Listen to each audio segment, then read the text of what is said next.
After months of what can only be described as varying quality and repetition, the Dragon Ball Super manga is finally finding its own footing. And not only that, but it has achieved the feat in a very spectacular way in one chapter. Now, whilst I've already done the review for chapter 102 on the channel, you can link to it here, I've decided to go further with the analysis, adding some speculation and analysing some of the little smaller things that we could only see in the background on first glance, but now with repeated readings, they've started to come off the page. So right off the bat, what we need to talk about are the likes of Number 15 and Carine, who get taken on this wacky adventure with our heroes by complete happenstance, which is one of the funniest things that has happened in recent events, and hasn't been tinged with awkward romantic high school dealings. The complete nonchalance that Goku shows when instant transmitting with the transporter is just too perfect, and seeing the two being absolutely shocked and genuinely terrified of being taken to some unknown place, probably the last place they might ever see, said place being Beerus's planet by the way, makes for some great comedy. Now mind you, since the two are recording the events of what is going down, I wonder if this is going to have any consequences further down the line. Because, you know, it might lead to nothing with the camera being destroyed in the middle of a battle, or Beerus just gets annoyed by saying, "No cameras here!" But don't forget what Carmine's main hobby is in the anime. Weird coincidence, right? That the guy who is known for his briefings and movie-like presentations is around where everything is happening right now, and his lackey is making sure that most of it will be seen on camera. Other than it being just a basic gag, I see two possible outcomes. Either this material will lead to something, for example, people learning about the gods properly in that it's broadcast to the world, them selling this footage to somebody else, or creating something that could analyze those fighting patterns and then create the next evolution or gammas. Or, dare I say it, is it a redemption story for these two? I mean, on one hand, it's kind of hard to forgive aiming a gun at Pan. You can't just come back from that easily. But we have got Vegeta around, and we don't want to think about how many kids are in his consciousness, you know? Because come on, the guy was blowing up towns, cities, and sometimes multiple planets and galactic solar systems. There's a very long list of victims there where Vegeta is the one who is responsible. But still, if Carine and Number 15 are getting a sort of redemption arc, maybe they will become the hype men to Saiyan X1 and 2, you know? They seem genuinely surprised that Gotenks saved them, and yet you can't deny that they seem mighty impressed by what's happening right now, because remember, they've done research on these great fighters, so this is just an evolution of that research. And if Carine, who still has some resources, has a change of heart and becomes a sponsor for the boys, more shenanigans may ensue. Of course, we don't really hope for much, as this is a bit like a Jimmy Firecracker for the Dragon Ball Super age, but still, it was kinda cute. And we hope that there are plans for our future Pompadour minor villain over there. Now he is finally getting an identity and personality in the manga, having lost it for so long. But I do wonder if Goku's truly unaware of the Red Ribbon Army's latest iteration, or he's just figured out that, these two don't pose any threat whatsoever, so why worry about it? I mean, what are they gonna do? Try and shoot Beerus with a gun? Good luck with that. Our protagonist simply loves to drop certain characters right into life-changing situations, and this is one of them. Hopefully, this will lead to something going down, as it did miracles for the likes of Mr. Satan, and he has become a changed man. Another interesting fact is what Broly is doing when we first see him in this chapter. It's not signaled by dialogue, but it is kind of funny, and pretty interesting for the character's overall development. You see, Chilai and Lemo are busy doing some very light yoga, with Whis as their instructor. It is really fascinating considering its association with finding inner peace and contentment. And who better to teach them than one of the chillest characters in the entire franchise, because technically he is the strongest in Universe 7, so what's he got to worry about? Also, we kind of love that this little tidbit of Lemo failing a little bit, but well, he's trying, guys. He's a bit old. He's doing his best, okay? I do hope that Broly will have interactions with the younger generation, especially Gohan, because they've never met before now.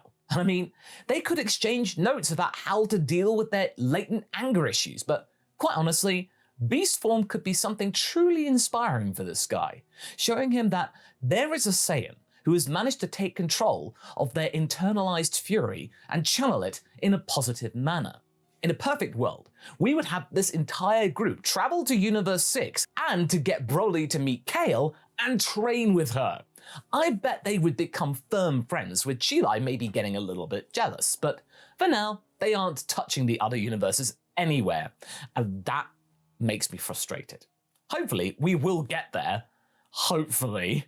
But still, it was nice to see Broly being brought up to speed, and being genuinely impressed with these three younger Saiyans having absolutely been blown away by Vegeta and Goku fighting.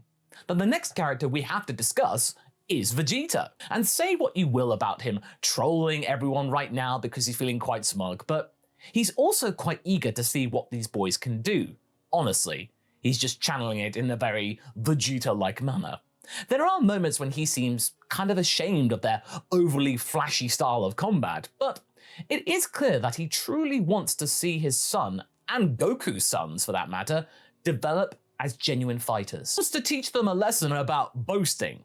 A lesson, mind you, that he knows about all too well. He's a professor of boasting. But you know what my favorite part is about the prince in this chapter? His facial expressions, as they change once he sees Goku and Gohan charge at one another. There is a gulp in there, a bit of apprehension, but also an unmistaken hint of a slight smile. I think this is more than just him being excited for the overall spectacle. I really think that behind all of his facades, there is some genuine pride aimed at his friends, not just personal pride. To see how far Goku and Gohan have come as fighters. I do wonder if he will try to push Trunks, or Bullet for that matter, to the same lengths, or if he will allow them to forge their own path for themselves and not be as hard. On one hand, he is more socially intelligent and, at the end of the day, might not want to force anything on his progeny, having realized that they have become Earthlings. But on the other hand, Trunks wants to defend the Earth, and we haven't seen him to have a proper sparring match with his son since when they were doing some light training in the gravity chamber in the Buu saga, since he sparred with his future version as well. And I bet a part of him would love to have what Goku and Gohan are having right now with his own son. Now, are we going to see Ultra Ego versus Beast, or Ultra Ego versus Ultra Instinct?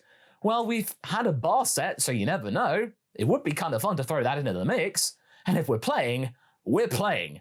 Make this mini-story arc about transformations galore. Just go wild.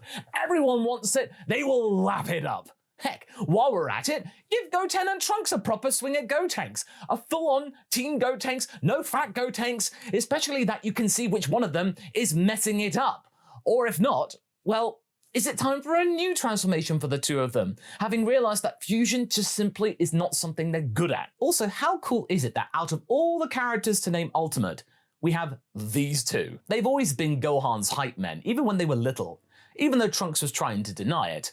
And I do think this was such a clever nod toward the fans who were arguing about the nomenclature of what this is for years. Was it Mystic? Was it Ultimate? Was it Potential Unleashed? In World, we can now thank Goten and Trunks for the name. I kind of like it more than Mystic, honestly. It was a little bit nebulous, that name. And honestly, you might think about this chapter as Gohan passing the Saiyaman torch for good, sort of.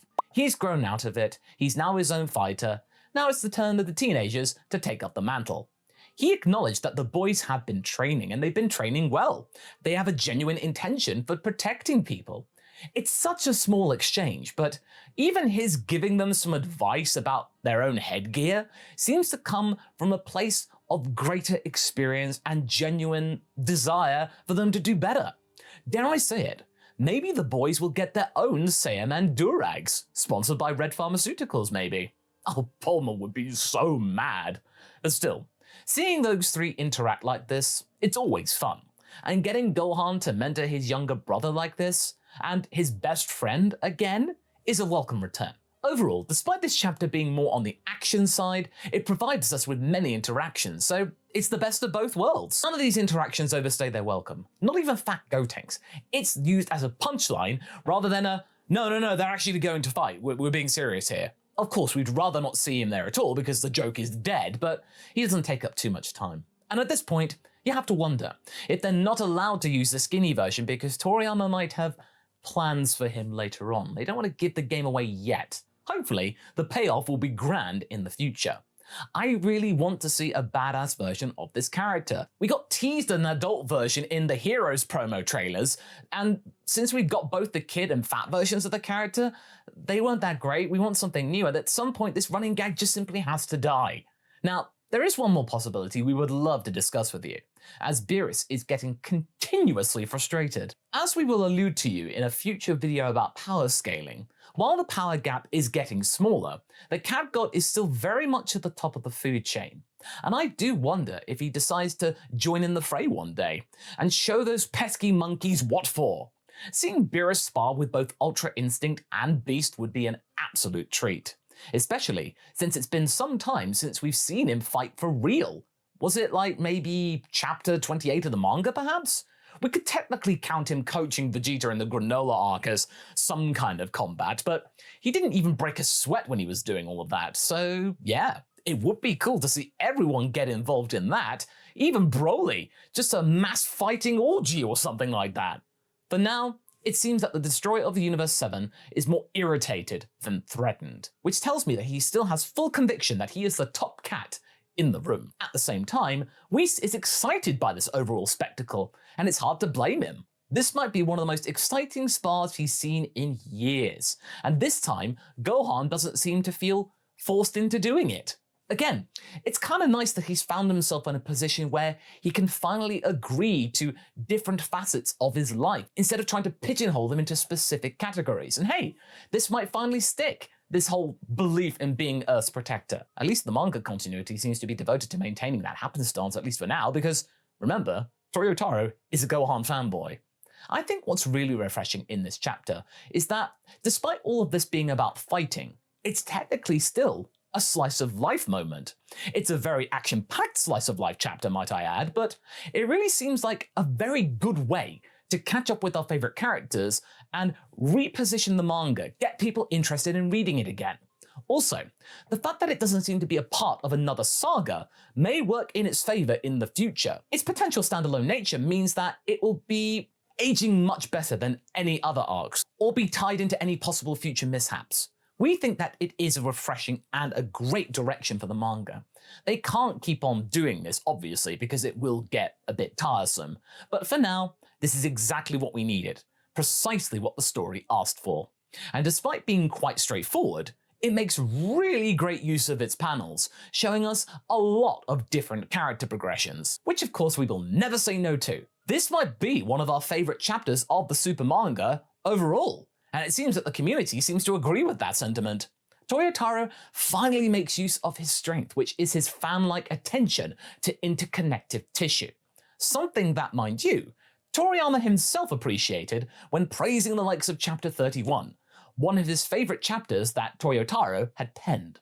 World building, or shall we say, world interacting, is something that the younger of the authors does quite well.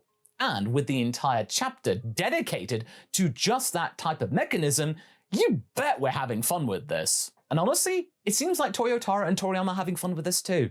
Again, we're not sure if this is a promise of a new type of quality, a temporary brightening of the mood, or a build-up for another arc, but what we do know is that this chapter brought many people joy and made people happy. And credit where credit is due. It's good, and it's very nice to see people excited about the manga again. Believe me, I'm really glad that people are excited about the manga again, as a Dragon Ball content creator. This is how the 40th year of Dragon Ball should be celebrated, honestly. You have no idea how good it feels to be able to write all of these nice things about it, regarding the manga after a year of mercilessly being pessimistic about the thing, about its repetition, which occasionally was okay. Fingers crossed we're going to see more characters showing up with their powers, and hey, if we're lucky, maybe have a little bit of a Saiyan tournament being organized so Beerus can stop the monkeys from wrecking his planet anymore. Who knows, right? Again, it's just nice to be excited again. We wonder, however, which possible matchup you would like to see. Beerus versus everyone? Broly versus Gotenks? Gohan versus Vegeta? Let us know in the comments, and until next time, we will catch you later.